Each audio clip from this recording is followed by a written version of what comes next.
Must be quite a fireplace. What's the matter? Nothing. Just daydreaming. Thinking about the Enterprise sailing off over the horizon to shores unknown, searching for a land untouched by the Blight, just like me and my dad planned. So if the worst came to the worst and every scrap of soil in the Twins turned black, we might still have a chance.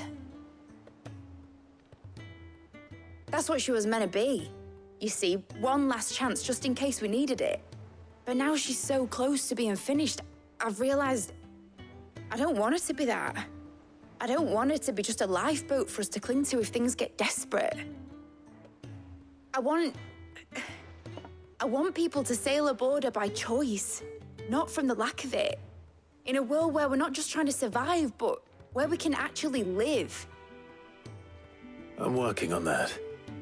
And I'll do everything I can to get you what you want. Don't you always? All right. My mind's made up. As soon as the Enterprise is fit to sail, I'm putting her under your command. Sod our plans, I'm trusting in yours. Are you sure about this? Something tells me it's what my dad would have wanted. He'd be proud of you. You were gonna visit his grave, weren't you? I was. And you can come too now that your little project is finished. Right. There's just one thing I need to finish up first. Won't be a mo. All right. I'll let Otto know you're coming. Meet us in the mess when you're ready. Aye, aye, Captain.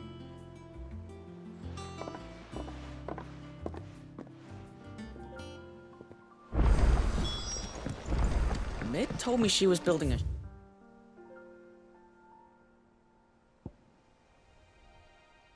ship. Really?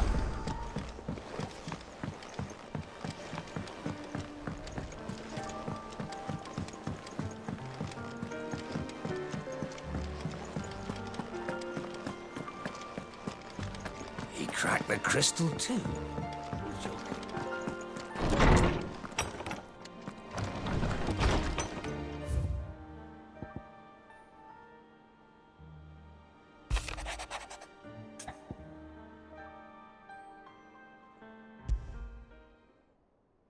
Trouble with the ledgers.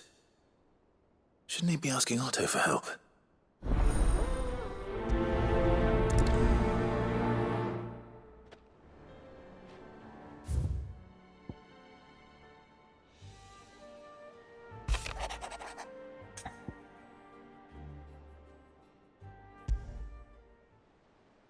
What could be wrong with Torgor? He seemed well enough when I last saw him.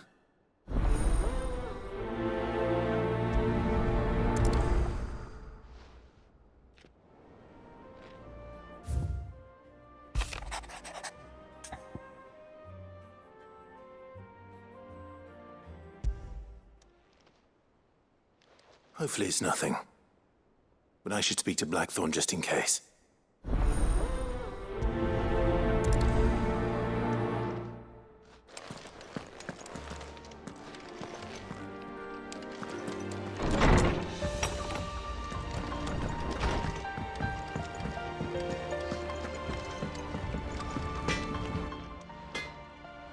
Blackthorn, do you have a moment? Not really, no. This won't take long. I just wanted to ask how you're getting on.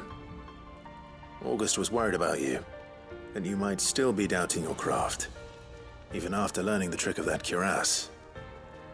Is there something else weighing on your mind? Perhaps sharing your thoughts might help. That bastard's like a dog with a bone. Still, he's got a keen eye, I'll give him that. He's just, well, Karen showed me something. Something I've never seen before. And that was? A sword. An odd-looking thing with a single-edged blade.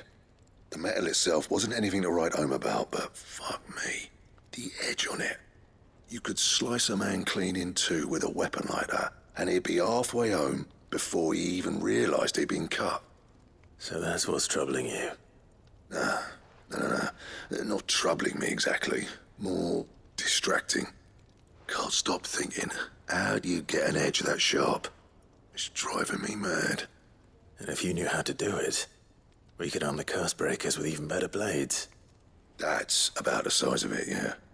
I'll see what I can find out. Sharper swords are always welcome. And we can't have our master blacksmith being distracted. You're a soft touch, you know that. But I can't say I'm not grateful for it. Good luck, eh? Thank you. Let's see what Karen knows about this sword.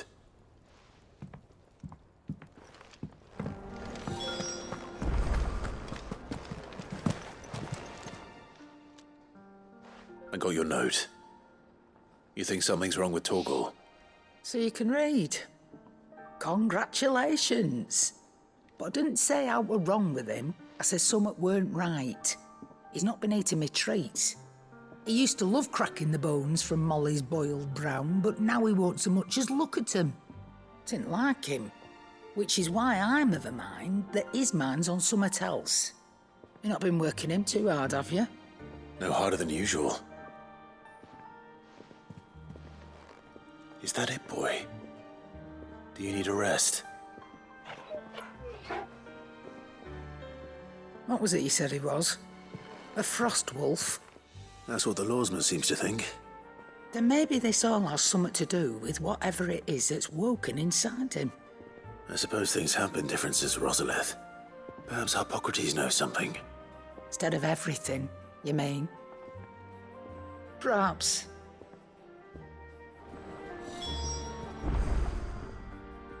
You're looking well, Karen. What do you want? Out with it. I want to know about the sword you showed Blackthorn. Single-edged and extremely sharp. Running around after him again, are you? I suppose I am, yes. But I need to help him find out how to work an edge like that. It's driving him to distraction. Little wonder, I suppose. There's not many like that make it as far as the twins, and those that do go straight into private collections. Which made it nice and easy finding a buyer. Can you tell me who bought it? Where is it now? You think I tell people who my clients are?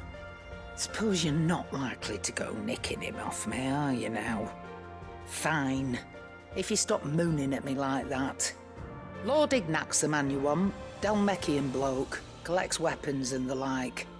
And he's got more money than sense, which is why he's one of my favourite clients. Reckon he'll still be at the inn in Dalamil, where I left him.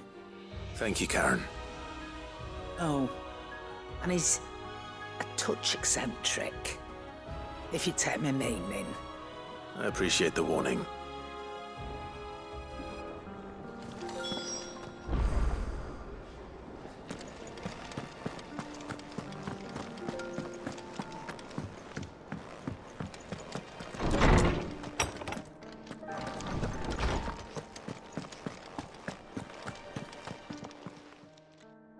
Lawsman, I need to ask you about Torgal. Something's not right with him. He isn't ill, is he? I don't think so. But according to Lady Karen, he seems to have lost his appetite, which is certainly a new development. She says he's hardly been touching his bones of late, and she believes it may have something to do with what happened at Rosalith Castle. I rather think she might be right, though not about his appetite. All canids are instinctively inclined to crack open bones for the rich marrow that resides within, and I see no reason why a frost wolf should be any different. Accordingly, I suspect it is not a lack of appetite that afflicts Torgal, but a surfeit of it. If we assume that his newfound magics require additional nourishment to sustain, it may well be that the bones Lady Karen is accustomed to providing are no longer sufficient.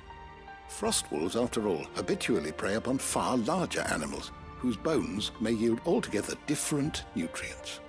As to where one might find a suitable substitute, some antelopes that graze the meadows of eastern Rosaria have been known to grow to a size more than double that of their lesser cousins. I don't recall ever seeing any that large. And little wonder. The oldest and largest such creatures rarely leave the safety of the highlands for fear of predators. The last elder antelope sighting I recall hearing about took place near Cressida, and that was long before the village was abandoned.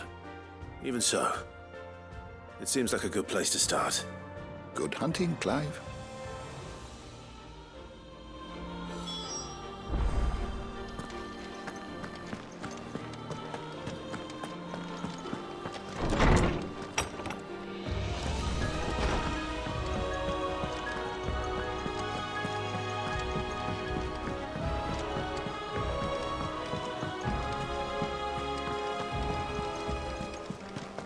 Is that the thing Tomes helped? Mid told me she was building a ship.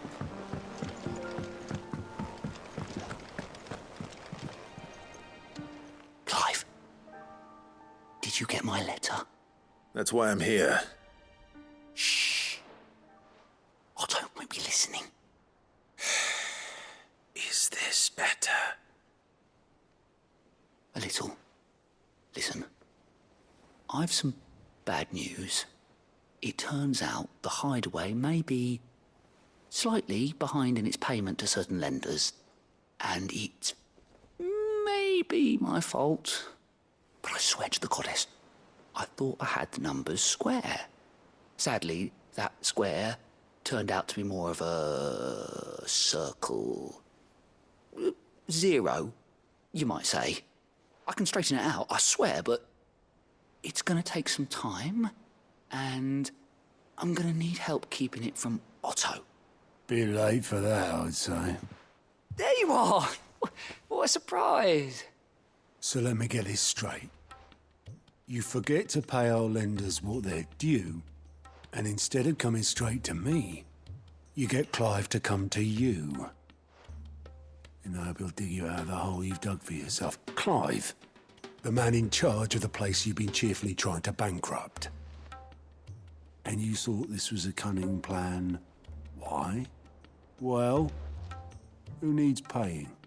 Oh, just Martha. And the dame. And, well, Lady Karen. But only 500 talents.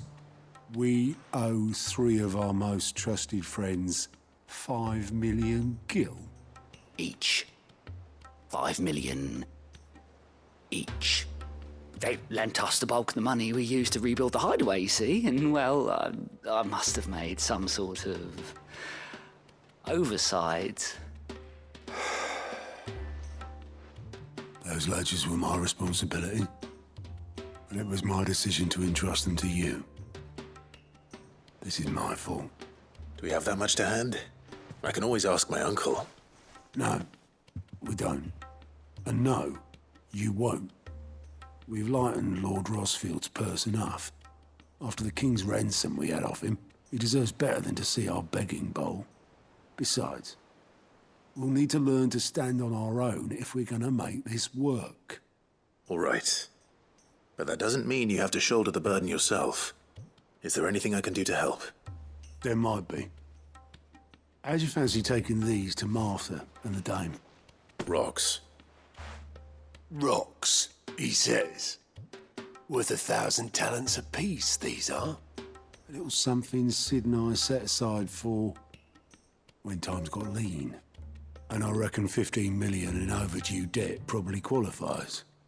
I just hope our associates' eyes are a bit more discerning than yours. I'm sure there will be. Should be me making the rounds, really. But you know how it is with this place. Orders to bark, arses to wipe and all that. I know. Which is why I don't mind going in your place. Go. Do you know why I only gave Master Clive here 2 star rubies? Because you'd rather Lady Karen killed me. Because I'd rather Lady Karen killed you. Yes.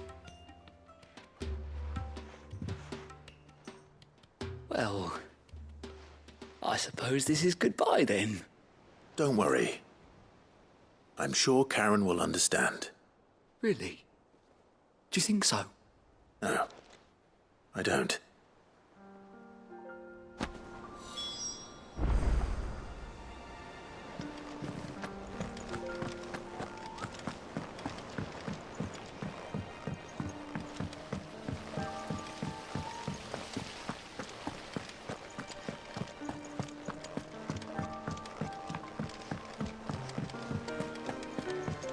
Sid might need some help, Daddy.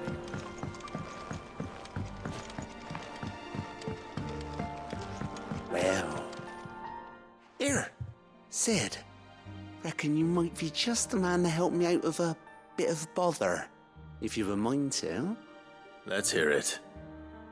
Well, it's about this alembic the chief's got me making. Lovely bit of kit it is. Bunging a solution you want splitting, and it will separate it out, just like that. Problem is, it won't always get rid of all the impurities. And with some of the stuff we need it for, that ain't good enough. Which is why I've been looking for something to filter the liquid we'll be cooking off. And that's where I was hoping you could help me out. I imagine Ty could get some use out of this alembic too. Distilling medicines and the like. All right. Why not? Proper job! So what exactly do you need for this filter? Nothing but bomb ash'll do, says the chief. Gave me a sample she'd obtained from the university stores. Couldn't believe my eyes. You pour the blackest blight water through it, and it comes out clear as a mountain stream. So, I did a bit of reading about where I might be able to get hold of some. And do you know what I found out? It's only the blimmin' bones of a bomb king. They leave them behind when they die, see? I take it that's where I come in. If you wouldn't mind. I saw a billet on the hunt board for one just the other day. Would have gone myself, but, well, fighting dirty great balls of flame ain't exactly my forte. You, on the other hand... All right. I'll see what I can do. Thank you kindly. And good hunting, eh?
It's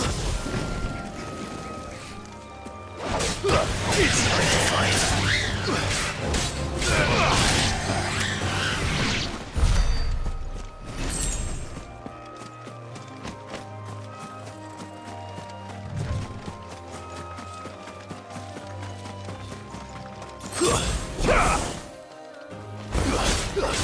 Farewell.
Here.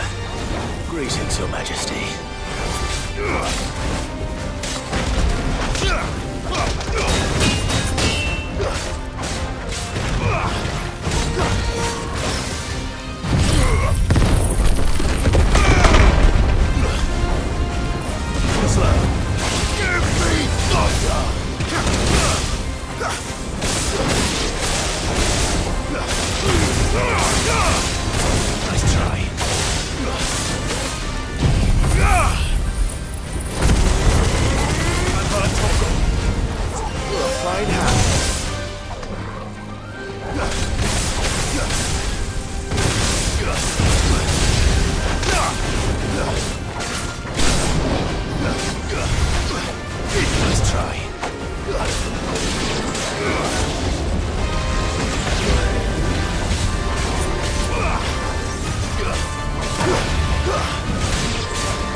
Your reign is over.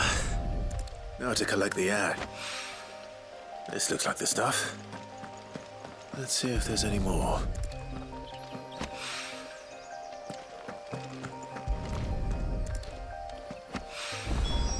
That should do it.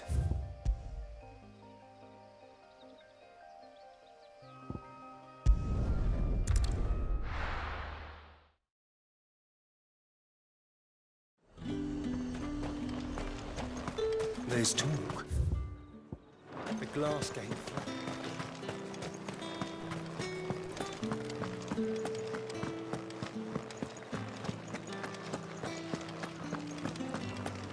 Did you hear? The gate's to heaven. I want to see you again. What am I going to do without Sweetwater and Olive Talc? Milady, I come bearing gifts. Gifts? Whatever is the occasion.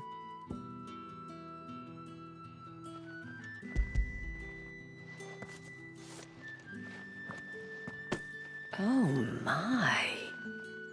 Clive, you really have outdone yourself. Otto asked me to give it to you. To settle the Hideaway's debt with the Veil. And to compensate you for the time it took us to do so. You disappoint me, Clive. I thought you might finally be warming to me.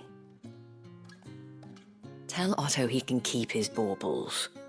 I tried to tell him as much the first time around. The man owes me nothing, nor does the Hideaway. My contribution to the restoration effort was made freely and willingly. It was the least I could do. You once told me Sid did you a kindness. I'd like to do the same. Please, accept it. For my sake. And for Otto's. For all of us. For all you've done. It is rather fetching, isn't it? Very well. Otto is lucky to have you, Clive. I doubt anything could ever replace his son. But you and the others at the Hideaway are the closest thing he has to family. Otto had a son. Long ago, yes. Sid told me Otto lost him when he was just a boy, and blamed himself for not being able to stop it. I don't know how it happened, whether there was anything he could have done, but it was clear that it weighed heavily on him. I didn't know. How could you have? I doubt anyone did. Besides Sid, I've never met a man more keen to bear his sorrows in stoic silence. An ill habit, given that both have always been surrounded by friends desperate to help them. I'm beginning to see that.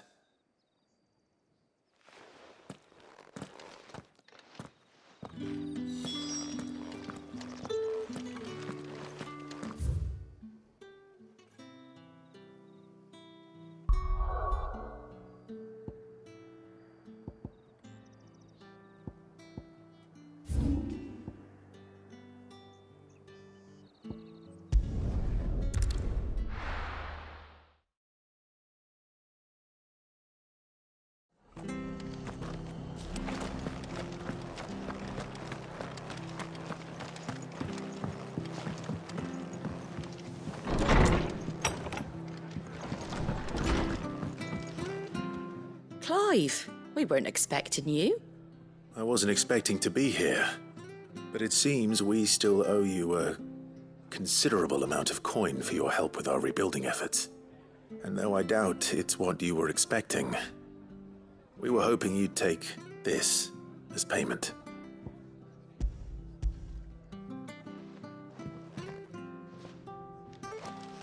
A star ruby? I can't accept this. It's worth at least twice what you owe me. More if you can find yourself the right buyer. Think of the difference as interest. Interest? If word got out I charged that much, no one would ever borrow from me again. Anyway, why are you the one here asking me about this? I'd have expected Otto. Bit much sending the Lord Marquis out to settle your debts, isn't it? The old goat working himself to death again. Something like that. Most days I think he's the only reason the Hideaway's still standing. Same as always, eh? Back when the place was nothing but a twinkle in the eye of a recently retired Lord Commander, word is he was the first one Sid reached out to. Probably knew that without his strong arm and level head, the idea would never get off the ground. Sid may have been the face of the Hideaway, but Otto's always been the backbone. And when Sid passed away, we were all worried that would be the end of it. That Otto would just give up. His death was hard on everyone. But it must have hit Otto hardest of all. But he didn't give up, did he? Quite the opposite, in fact. If I recall, he was the one who nominated you as Sid's replacement, and rallied the rest around you. I reckon what he saw in Sid, he saw in you too. And don't we all? Doesn't hurt that you're half as stubborn and twice as handsome, neither. That, and you keep good company. I suppose I do.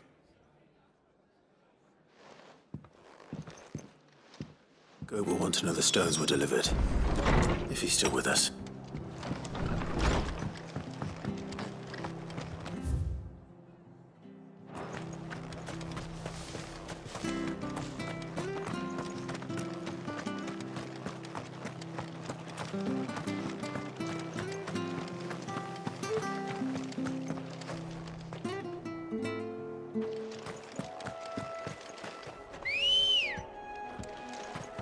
Let's go.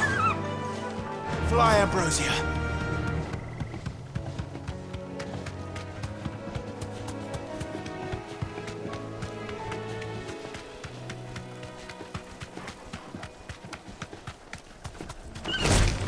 All right.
Farewell.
Well, it's certainly quiet. If I were a giant antelope, it would seem like just the place. I doubt we'll find one bigger than that. You hungry, Torgal?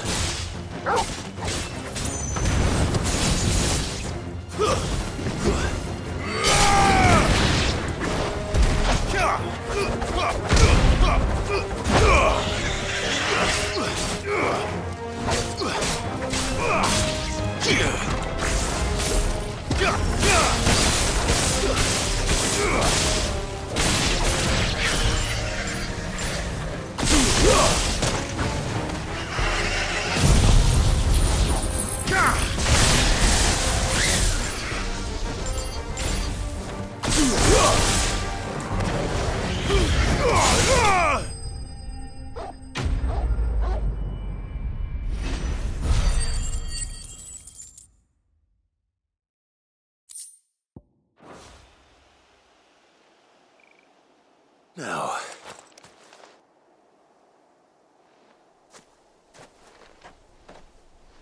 will it be enough, I wonder?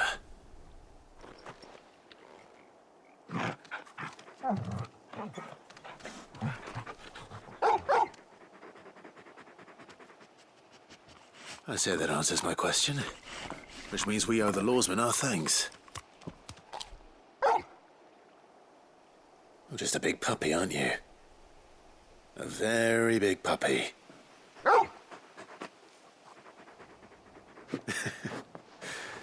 You do know you can take that with you, Torgal.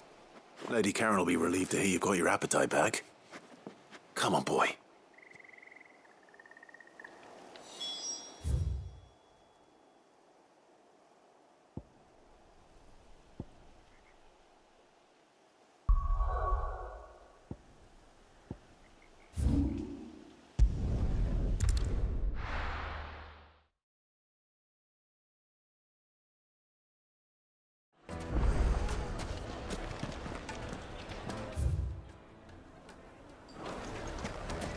People take notice of wealthy men. Shouldn't be too hard to track down Karen's collector. Drake's fang is gone. The whole Mothercrystal gone.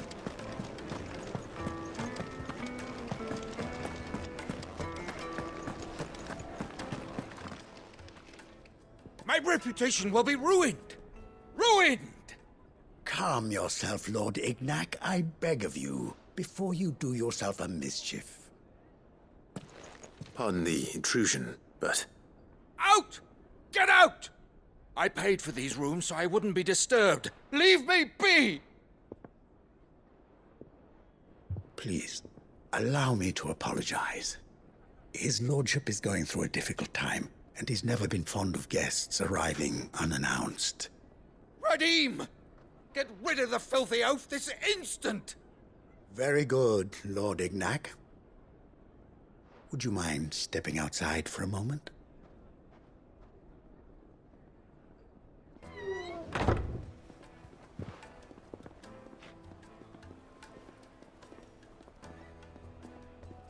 I'm sorry if I've caused you any trouble. That? No. That's just how his lordship is. Though the morning's events have left him somewhat fractious.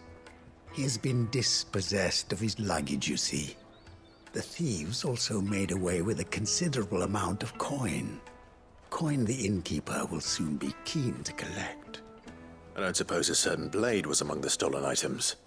A single-edged sword. It was purchased from a merchant friend of mine. Ah, you know Lady Karen? Yes, I'm afraid it was. Then I'll retrieve Lord Ignac's luggage. But I have one condition. You have but to state it. You are welcome to anything that is within my power to grant. I want an audience with Lord Ignac. A few minutes should be enough. Then I'll be on my way. A condition I would be a fool to refuse. Of course, you shall have your audience. I don't suppose you saw where the thieves went? I did not, no.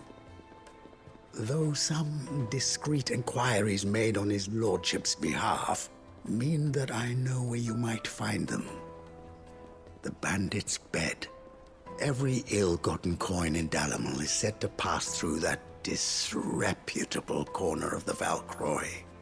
And that's where I'm heading. I shall speak to Lord Ignac in your absence, and arrange for an audience upon your triumphant return. That will be very kind of you. Farewell, and best of luck.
Come on. Yeah! I needed that.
We've got company!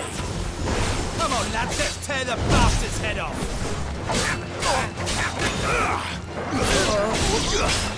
Let's try.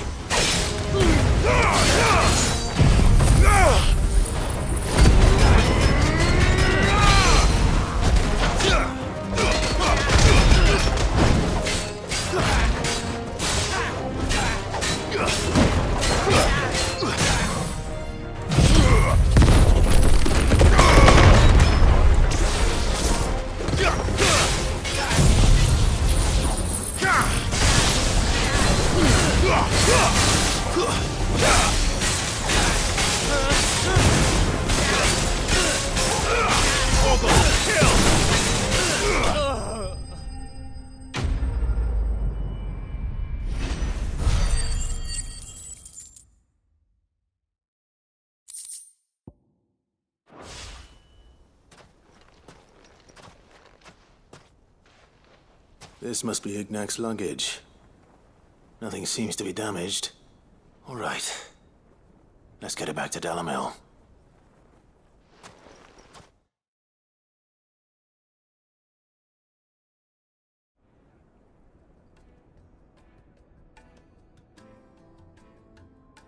I hear I have you to thank for the return of my effects. What shall I call you, my good man? Wyvern.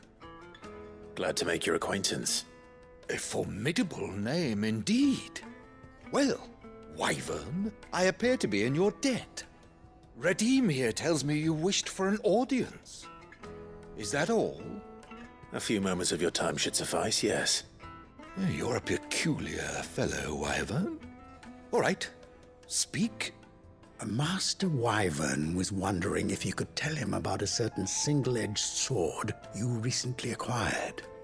Oh, a true work of art, that one. Karen drove me hard on the price, but I would have sold her Radim here to get my hands on that sword. It was made in the Outer Isles, far beyond the Twins, and is used exclusively by the practitioners of a unique school of swordsmanship. They believe no combat should ever exceed a single strike, and hone their blades to such perfection that none ever does.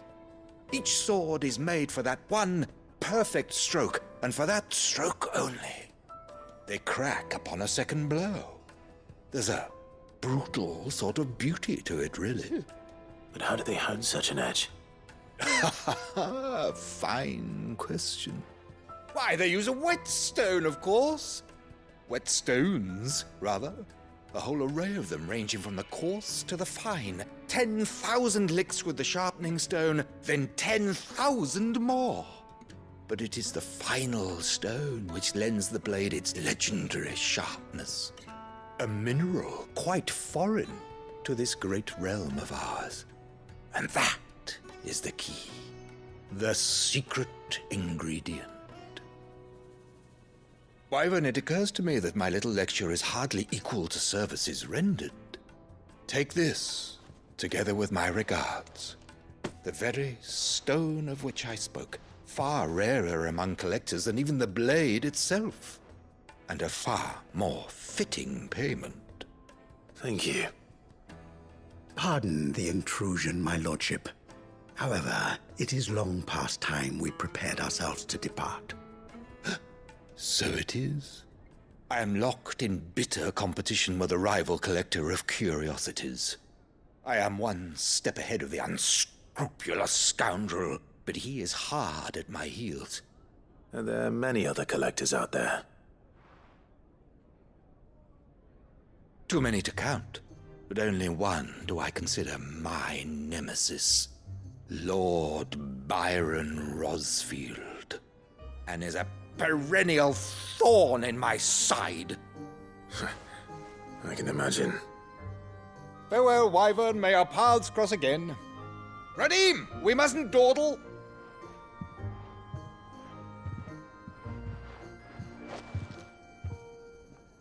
I think his lordship is rather taken with you, Master Wyvern. Thank you again for your assistance. Coming, my lordship. I'll be right there.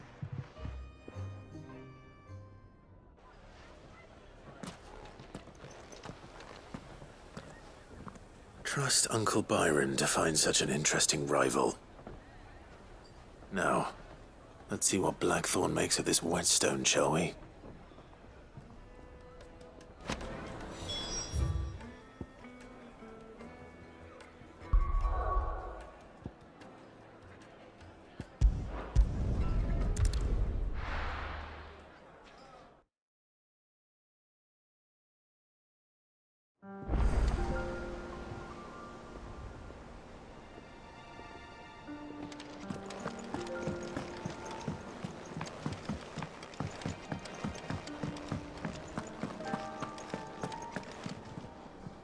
I noticed you and Torgal had gone off somewhere.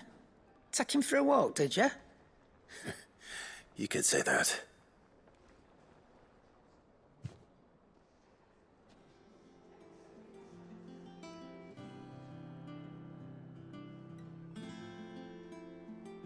So, Molly's leftovers weren't good enough, eh? That'll teach me for treating you like you're still a pup. All right, no need to shout. Now we know what you're after, I can see about getting some in. Speaking of which, I brought one for later. Can I leave it with you?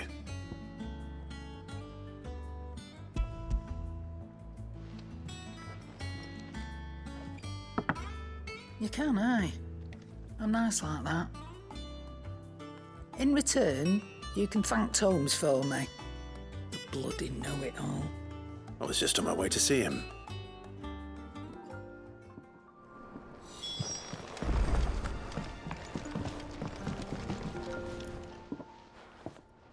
Sorry for the wait, but hopefully he'll agree it was worth it.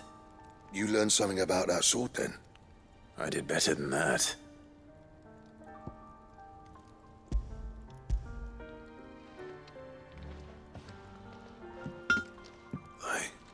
A whetstone? Yes. But not one you'll find anywhere in Valisthea.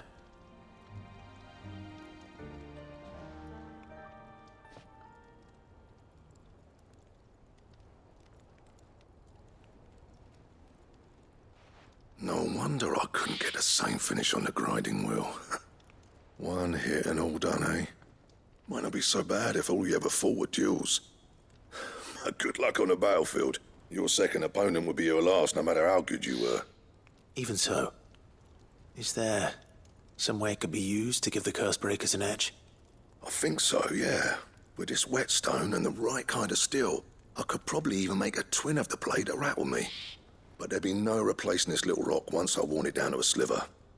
I reckon we get a dozen swords from it, if that. Swords that the Cursebreakers wouldn't know how to wield properly, and that would see them through a single fire piece.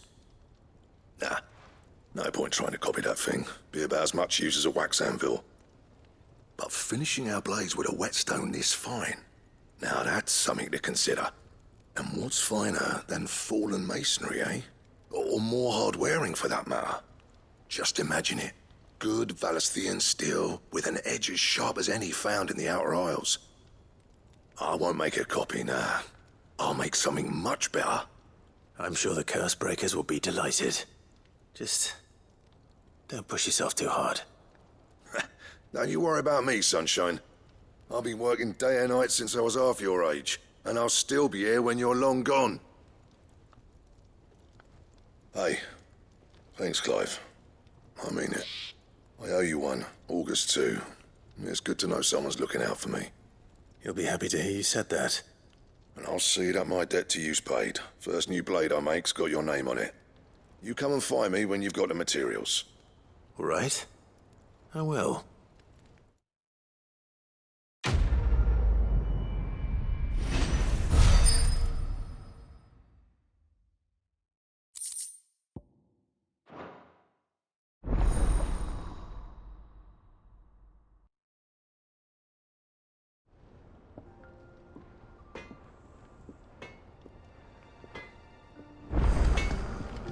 Back, are ya? What do you want?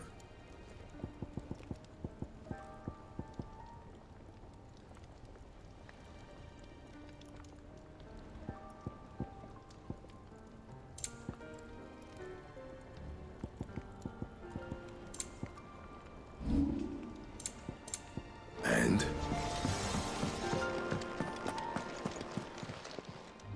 And what can I do for you? Coin purse weighing you down?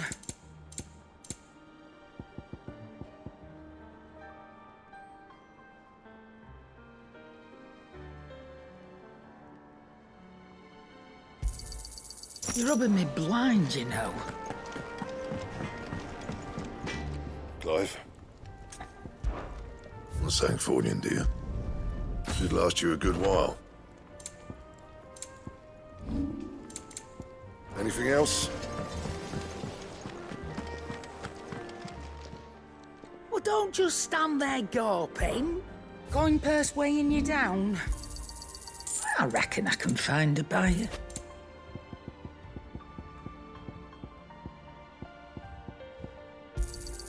You got out else? I'll be thankful you got that much.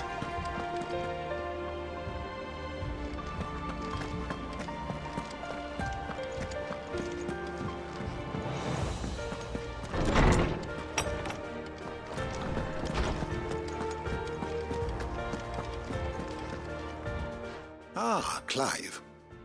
Were you able to locate your quarry? We were indeed, Lawsman. You pointed us in exactly the right direction. And Torgal's been a very happy hound ever since. Very good, very good. Lady Karen sends her thanks, by the way, for your part in solving the mystery. Ah. But that reminds me. After your last visit, I found myself pondering Torgal's talents. Do you recall our conversation concerning Lady Jill's role in Torgal's transformation? About how she somehow woke the power within him. Precisely that. A reasonable conclusion, I thought. But one which raised certain questions in my mind. You see, the Fenrir of legend served Shiva and Shiva alone. And while the powers attributed to him are certainly impressive, the records imply they are somewhat different in nature to those you described Torgal as having used. What are you suggesting? That Torgal may be the beneficiary of more than one Eikon's power. Consider that in addition to Lady Jill, he has served as a loyal companion to you, your brother, and even the late Cid. In short, the Eikons hitherto near at hand, or should I say at paw, have been diverse and plenty, and that number has only grown as the realm's dominance have fallen to your sword. One can but speculate as to how all of this has affected Torgal. He has seemed more fierce of late. And if I am not mistaken, he will grow fiercer still. We are fortunate indeed to be able to count him amongst our allies and not our adversaries. Oh, he's more than an ally. He's a friend.